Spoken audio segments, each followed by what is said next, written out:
Welcome back to UC on Life Support. I'm Dr. Alfred Dawes.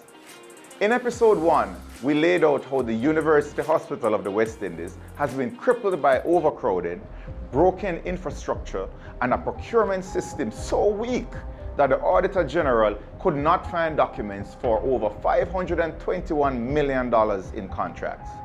In this episode, we turn to the people trying to hold that failing system together, the doctors and nurses, as well as other staff whose letters and memos show a hospital where morale is collapsing, workloads are unsafe, and leadership decisions are driving good people away. A senior doctor wrote recently to the medical chief of staff, "We are buckling under the weight of the large number of areas to cover." In that same letter, he lists 15 staff members who have exited or are expected to exit the program within 6 to 12 months, many migrating or moving to fellowships overseas. He warned that the new recruits were extremely junior candidates and cannot make up for the losses of the seniors, adding bluntly, "As you can see, our position is precarious." The Department of Medicine residents echoed this in a formal December 2025 letter to the CEO. They describe a progressive reduction in staffing levels, noting that vacancies have remained unfilled even when residents, medical officers, and senior house officers leave. Over the last 2 months, the department has been operating with only 6 interns. 2 of them were ill at the time of writing, when a minimum of 12 interns are required for the department to function safely. And while the UHWI claims there is no money and no space for additional interns, Jamaican doctors finishing training in Cuba and China are being told there are no jobs for them at UWI, despite the hospital's own departments documenting dangerous shortages on the ground.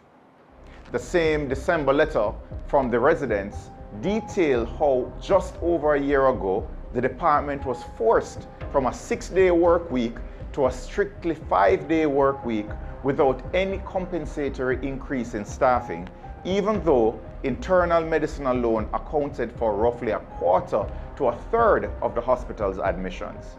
The residents describe working 9 to 12-hour shifts while being compensated for 8 hours and being pulled from academic sessions to maintain service coverage.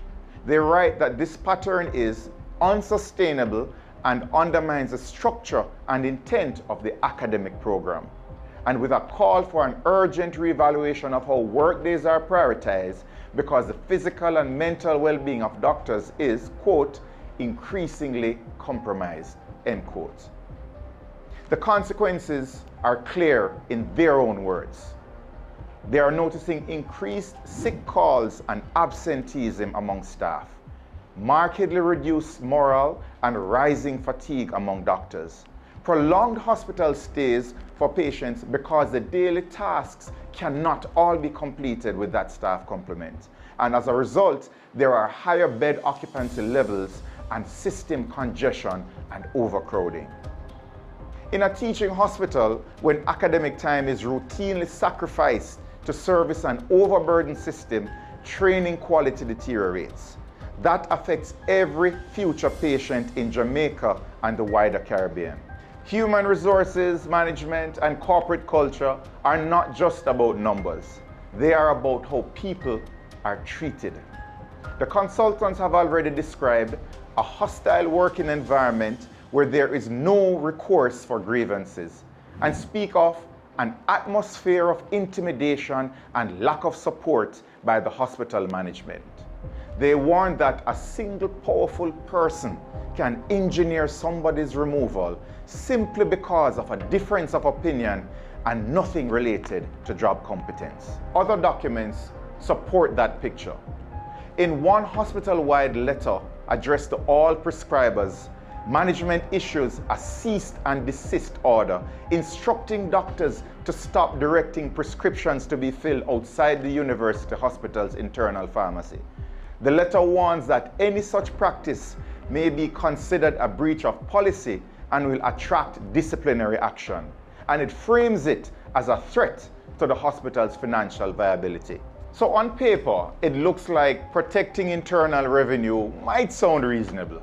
But when you place this alongside what the doctors are actually saying about the shortages of basic medications, inconsistent supplies of IV fluids, and the recurrent out-of-stock medications on the wards, it reads very differently.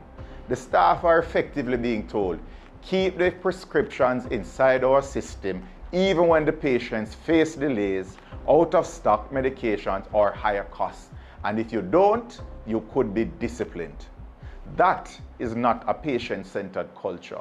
That is a revenue-centered culture that has no place in a teaching hospital.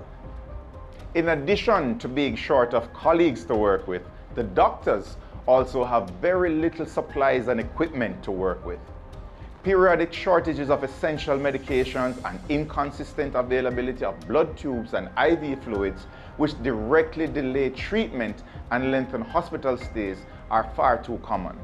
They complain of critically inadequate supplies of betadine, which is used to clean areas of the skin.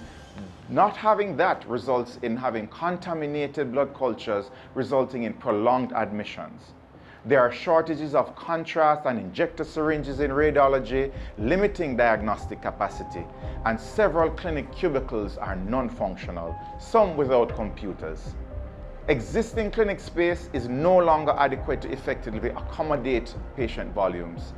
And importantly, academic time is under threat.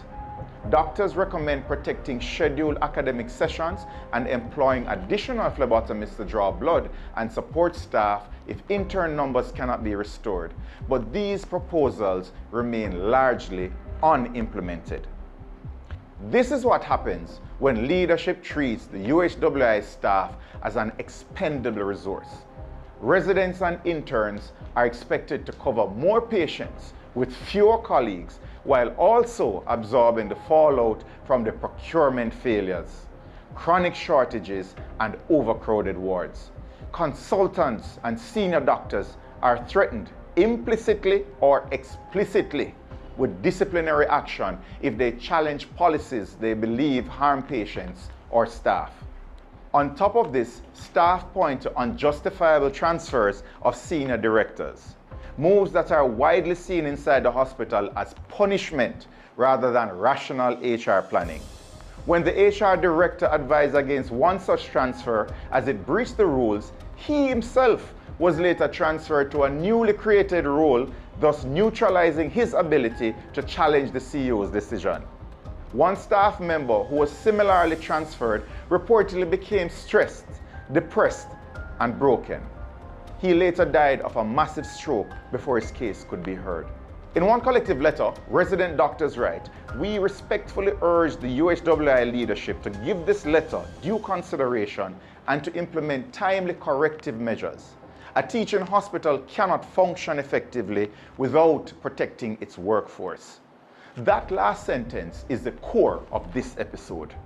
The UHWI cannot train the region's doctors, cannot provide safe care, and cannot recover from a scandal while its own workforce is exhausted, undermined, and pushed out. And if replaced at all, with junior staff who are themselves set up to fail. The HR crisis at the UHWI is not just a staffing spreadsheet problem. It is a moral problem. It tells us whose lives and voices are valued in the system and whose are not. In the next episode, we move from the human toll to the machinery that creates it, the procurement and financial practices that staff frontline care while money disappears into poorly documented contracts and questionable priorities. I am Dr. Alfred Dawes, and this has been UC on Life Support. Join me for our next episode, Procurement 101, How to Get Away with It.